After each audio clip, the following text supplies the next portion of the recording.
پہاڑی زبان میں اپڈیٹ سنیے۔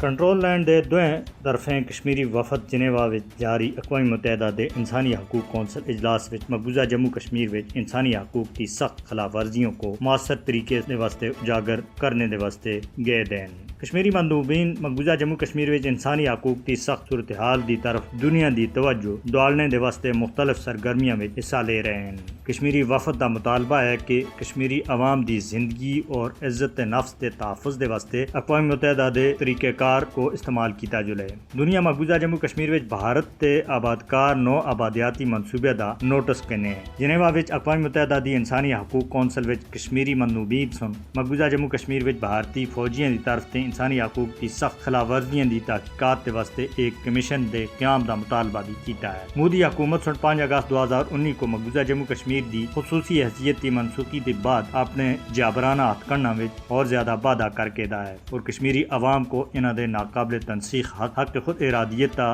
مطالبہ کرنے دی سزا دیتی جا رہی ہے۔ کافی ساری آزاد رپورٹاں وچ مقبوضہ جموں کشمیر وچ بھارتی فوجیاں دی طرف تے بڑے پیمانے دے اوتے انسانی حقوق دی خلاف ورزیاں کو دستاویزی شکل بھی دیتی جا چکی ہے اور ان انسانی حقوق دی خلاف ورزیاں دا براہ راست تعلق کئی سالاں پرانا حل طلب تنازع کشمیر تے جڑیا ہوا ہے۔ اگر کشمیری عوام دی حالت زار کو اسی طرح نظر انداز کیتا جاندا رہا تو جنوبی ایشیا وچ امن ایک خواب بن کے رہ جاسی۔ عالمی برادری دا فرض ہے کہ وہ مقبوضہ جموں کشمیر وچ انسانی حقوق کی سخت خلاف ورزیاں دے ارتکاب دے اوتے نہ صرف بھارت دا ہاتھ روکن بلکہ بھارت کو انصاف دے کٹہرے وچ کھڑا کر کے اس کو سخت سزا دیتی جانی چاہیے تاکہ ایک تو کشمیری عوام کو نسل کشی دے بچایا جا سکے اور دوسرے پاسے کشمیری عوام کو حق خود ارادیت دا موقع دیتا جا سکے جس دا وعدہ 75 سال پہلا کشمیری عوام دے نال کیتا جا چکا ہے اور جس دے واسطے کشمیری عوام نہ صرف آج تک 6 لاکھ تے زیادہ جاناں دی قربانی دے چکے ہیں بلکہ آج بھی مقبوضہ جموں کشمیر وچ بھارت تے غاصبانہ غیر قانونی غیر آئینی غیر اخلاقی اور ناجائز قبضے دے خاتمے دے واسطے عظیم جانی قربانی